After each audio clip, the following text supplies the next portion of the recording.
So our next panel, ladies and gentlemen, we're now joined by Mark Richards from Energy Estates to sort of, I guess, touch on a few more things with this panel in the sense of, and I might start off with the first question to get us rolling on this one, and probably more aligned to yourself, Mark, and to a few of the other guys as well, though. But is the future of the sugarcane processing or in the milling? I guess is probably a little bit of a question I'd like to ask on this one here I'll re-say that for you. Is the future sugarcane processing or sugar milling? I guess anyone on the panel here that would be able to sort of look at that one there, or even is the potential for the growth of the industry once we overcome all the little hurdles that we've got.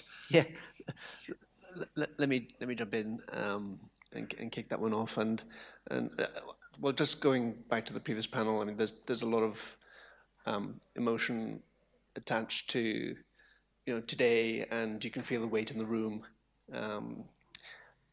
I'm here to present a more positive future for the industry, and I think that there's an opportunity here going into the future to do a lot more and to open up channels of income generation for farmers beyond being constrained to some of the issues that we've heard today.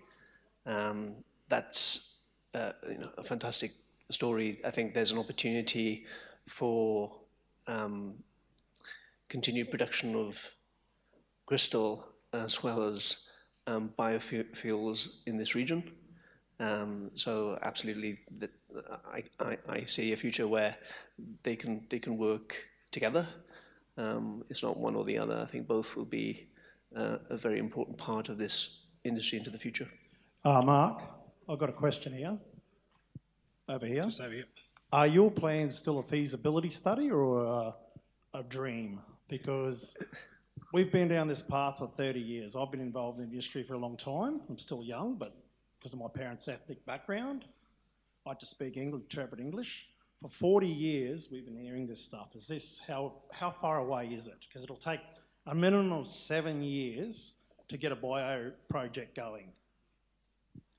Yeah, look, I mean, we are at feasibility stage in relation to this particular project. And so we are looking at 27, 28 for the sourcing of feedstock for this particular project. So more or less it's 2034 to start producing? No, 27, 28 for sourcing of feedstock for production. So you start making? That's correct. It is not starting today. They've been going for a couple of years, like he stated about the pipeline, talking to Abbott Point, so they've been going for a couple of years before they even engaged with us. So he's looking at purchasing cane by 27 or the 28 season? Probably 28. 28 season. Okay, I've got two questions. First question, are the farmers going to benefit from this, or is Wilmar going to benefit from this? Because we got the feedstock. How are we going to get the feedstock to you? Are we going to send our feedstock to the mill, and then the mill sends them to you as a juice or as a product? Or does it come directly from us to you and bypassing a miller? That's one question. Second question. We've had this in the pipeline here in the Burdekin 10 years ago. It was all set up, ready to go. We could not get support, right, from governments or from a lot of people to get our project off going. We had all this done. By now, we would have been making ethanol, but we could not get the support. Now, all of a sudden, right, everybody wants to go that way. But we had plans 10 years ago to have all this in line, ready to go. It would have been running by now. Still the same concerns, Len. We're talking to politicians, there was 3 here today, they're gone, still exactly the same concerns you had 10 years ago, mate. They haven't changed. If I can take your first question, we'll be sourcing directly from farmers. In relation to the second, So, in relation to the second question, 10 years ago, we didn't have mandates in relation to sustainable aviation fuel. And 10 years ago, we had the thing in our mind. We're looking 10 years down the track, right? Us farmers here in the vertical, we're looking 10 years down the track. We're not looking at today. This is where our industry is behind. They've got no foresight, but we had that foresight because we knew what was going to happen. But at that time, everything was going electric and everything was going to go wind and whatever, and we just got knocked on the head. Now all of a sudden, right, we've got the army wants ethanol, bloody everybody wants ethanol. Now, if we would have went our way back then, the production would have been happening. The question, And the farmers would have got the benefit, not Wilmar, the farmers. yeah, I think you missed the first answer though. I think the answer to your first question was that they'll be purchasing straight from the farm, not through Wilmar. Now, I do understand and I do respect that what was thought of in the past hasn't come to fruition. And now I guess you could sit here and do a whole speech, people doing speeches on why it hasn't happened. I guess to keep it in perspective of to where we're at right now is to look at, yes, the pain is behind, but let's move forward now. And there's now potentially other options for you guys as farmers to be able to move forward. And I think Stephen's got... Yeah, can I just to comment on that?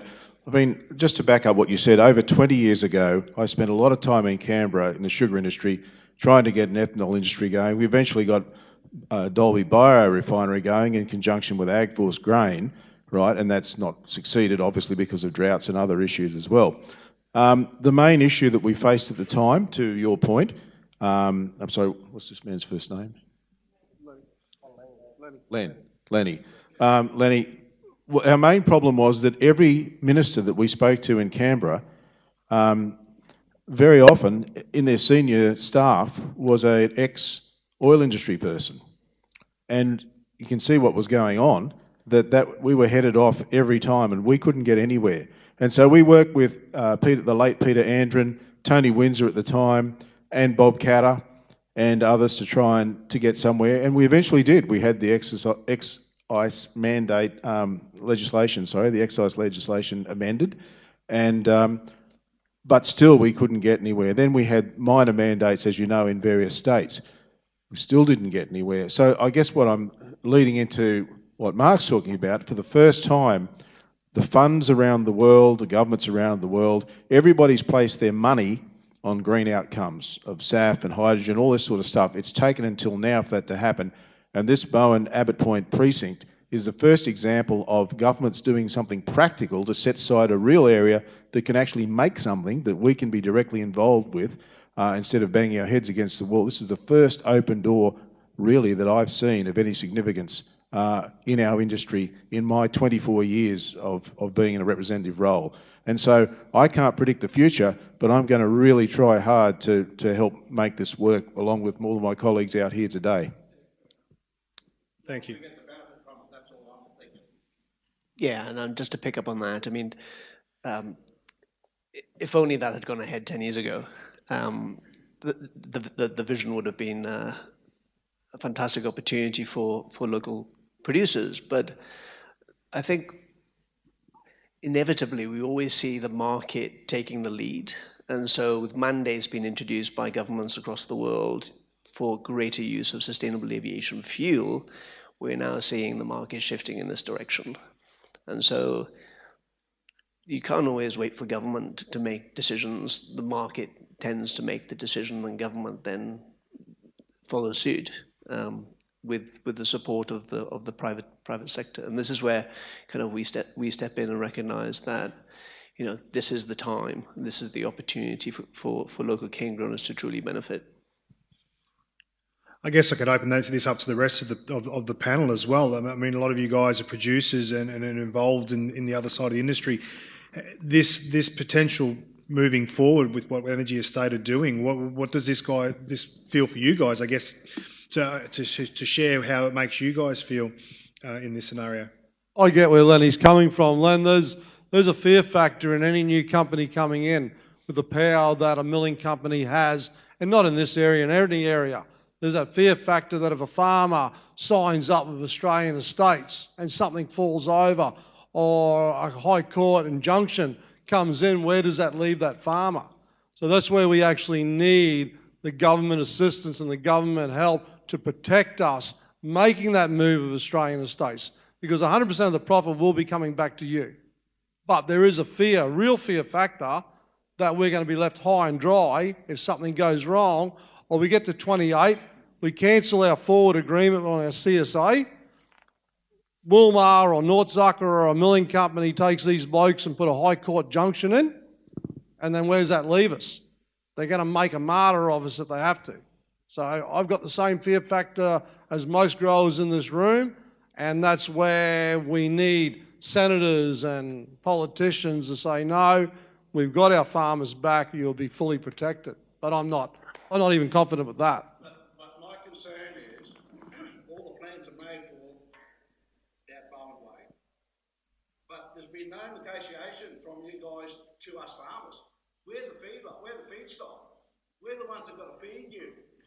But have you come to us and asked us, are we going to be involved in it? No. I haven't heard a single thing. Mark, how are you planning to get it out of the paddock? All the plans were made, right, that end of it, but nothing has come back to us as farmers, as growers. We haven't got. Are you prepared to give us our product? We haven't got that far, Lenny. These are early days. These are baby steps. You know, there's a lot more than energy, like a lot of energy estates out there. But so far it's been baby steps, and it's been genuine so far. So we. What I'm concerned about is the backdoor deals with Wilmar. That's what I'm concerned about. Let me. We want you guys to work with us, right? We don't want to go that way through the back door. We want to go directly to you. Lenny, I'm here today, having reached out originally out to QCAR with regards to this particular project, to work with QCAR to engage with yourselves. There's no backdoor to Wilmar. We don't wish to pursue that particular avenue. We want to deal direct. We're the first developers that really put local communities at the heart of what we do. We understand. I mean, I've sat here today, and I can feel the weight of the room. We don't want that. We don't want that. There has to be infrastructure built here. How are we going to get our product over to you over there? How are we going to do that? So, I mean, you have to put some juice mills or something in here so we can put our cane and just juice it and send juice up there. We can't cart cane all the way up there. It's not feasible. Lenny, we've entered into a process over recent weeks with Energy Estate to table all of those issues and deal with it. So, this is the beginning. This collaboration's only about a month old, right? And we are just at the beginning. So to answer your question, the reason why we haven't got there yet, we're starting up a collaboration to work together. We have signed a non-disclosure agreement to be able to receive confidential information to work together towards a joint project, and that then we will make contact with our members, and hopefully when we get that far, then we will be able to bring our membership into this equation. Well, okay, that's fine. I just want to show my point where we stand as farmers. So you know what I mean? Yeah, point taken. How we're thinking. Definitely. I definitely Thanks, think that's Lenny. a very fair point. just to add to Stephen's comment, that the NDA was signed last Monday. Stephen reached out to say, could I be here? I think you sent me the email on Thursday. I'm here today. Things are moving incredibly fast. That's where we're at. All right, is there any other questions in the room at this stage for any of our panel? All right, well, what we might do there, ladies and gentlemen, we won't try and milk a dead cat or anything out of this one. We'll keep rolling on.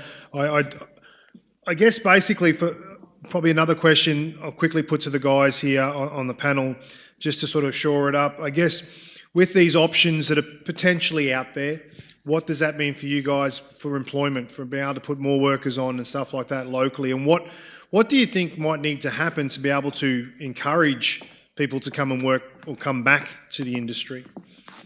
If anyone's got... We need to see mill reliabilities back above 90%. That's what we need to see. We can go on with all the rubbish we want to go.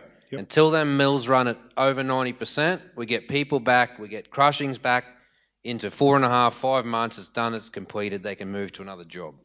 That's the problem. Until that's fixed, we're going nowhere. I think it's been a pretty standard statement across the board, and I think it's definitely something that'll be raised in the actions a little bit later on as well. If anyone else has got anything else to add to that at all, if not, we might wrap up this panel session here, ladies and gentlemen. Otherwise, we could be sort of going around in circles for quite some time. Can I just add another thing in relation to how do you bring workers to the region? We recognise that there's a significant amount of activity in the development of renewable energy projects across Queensland with these renewable energy zones. How do you attract workers to the regions where these developments are being built? And we recognise that can't be done without the development of social infrastructure.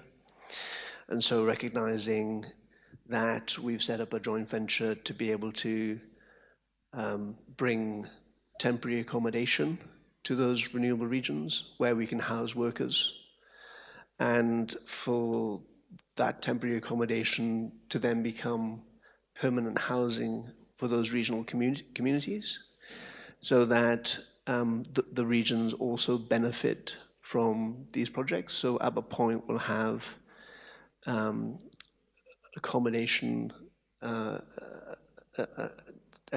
what they call a camp, but I'm not talking dongas. I'm actually talking about places where people actually want to live with families, and that will attract people to these communities, and may even stay in those communities long term. We can't neglect that side. That has long been forgotten. There's an assumption that these projects just spring out of nowhere, and we're working with councils to look at land to be able to develop these temporary accommodation to be left as legacy housing. All right. Well, it's really good to hear, Mark, and thank you very much for that. So, ladies and gentlemen, if you could please put your hands together for our panel in that second section. I hope that we've got some good food for thought out of that for both sides and that as well.